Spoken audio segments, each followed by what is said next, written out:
what was New Yorker magazine's cover? Well, New Yorker magazine had a story about Barack Obama and how he came up in Chicago with that brand of politics and how he came up through community organizing, etc. Had a lot of interesting things to say, but as you know, the New Yorker it puts up caricatures, cartoons on their front cover. And this time they put up a cartoon, which we'll show you right here on the YoungTurks.com. And in case you're watching or listening, I should say, on the radio or you're podcasting the show, it has Barack Obama and Michelle Obama in the Oval Office. Barack Obama is wearing a turban, basically. And Michelle Obama has an afro and a machine gun, and she's got fatigues on. Osama bin Laden's picture hangs in the office, and an American flag is burning in the fireplace. So this is absolutely outrageous, and it is offensive. In fact, that is what Barack Obama's campaign has called it, tasteless and offensive, and everybody's gone ballistic over this photo. And it's not a photo, it's a caricature, this cartoon on the New Yorker's front page. Now, it doesn't have too much to do with the actual story, but a lot of times the New Yorker front covers actually have nothing to do with the story, so that's not unusual. And they've had controversial cartoons on the front before as well. The person who did that cartoon was Barry Blitt, and the illustration, and editor of the New Yorker is David Remnick.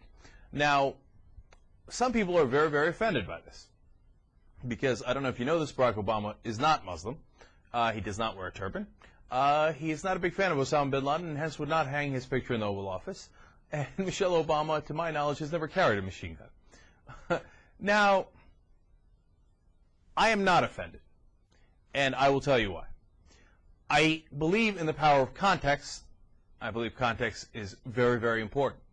If this cartoon or illustration was in a conservative magazine, and they didn't mean it as a joke, then I would say, yeah, that's very, very offensive to imply that he is going to, hand over the U.S. government to, Muslim radicals, extremists, and she's an extremist herself, from the Black Panthers, etc., and that once they get in, and by the way, they're doing a fist bump, and once they get into power, that's it, they're going to take over everything, and they're going to hand it over to the militants and the terrorists. But what this cover is doing, I think, in a very, very obvious way, but apparently I'm one of the few people who got the joke, is mocking all of that, saying, come on, really? This is what's going to happen? Are people this stupid? But a lot of people have not taken it as a joke, or say it's a very poor joke and you shouldn't have done that joke anyway. And they have a legitimate point, don't get me wrong. Their legitimate point is, hey, listen, people are going to miss the irony, people are going to miss the joke, but if we tell the New Yorker they can't do this, I got two different issues. Number one, then we are saying to everybody that you can't take any kind of risk, whether it's a joke, it's a cartoon, it's an illustration, and it doesn't matter if you're coming at it from a point where you're a right-winger and you're pushing that idea, or you're coming at it from a point of, hey, doesn't this show how ridiculous it is? That really shuts down the conversation in a way that I am not at all comfortable with.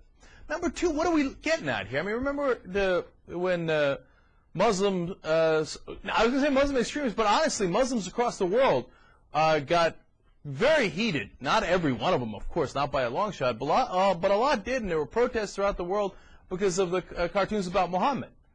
And that was outrageous and offensive and all that stuff. A cartoon is a cartoon. And certainly if you mean it in a context where it shows the exact opposite, I think people got to be smart and reasonable enough to get the joke. Okay? Now, are there legitimate points on the other side? Of course there are. Look, here's a point that I haven't seen anywhere else, but I'll make it even though it goes against my overall conclusion. Would the New Yorker put up a picture of George Bush in a Hitler mustache and a Hitler outfit?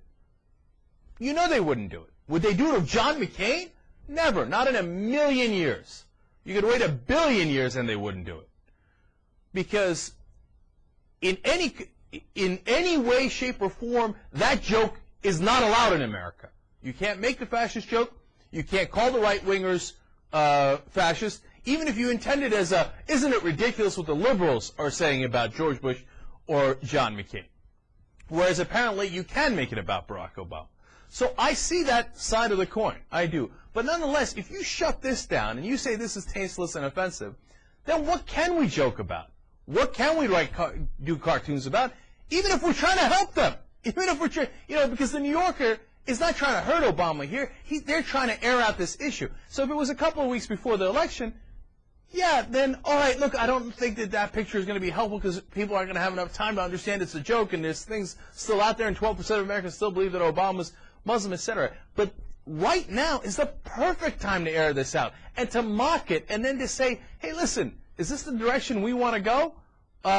Do we want to be this stupid? Or can we finally understand that, of course, Obama's not Muslim, not going to hand the country over to bin Laden or burn the flag. They're patriotic. They love the country.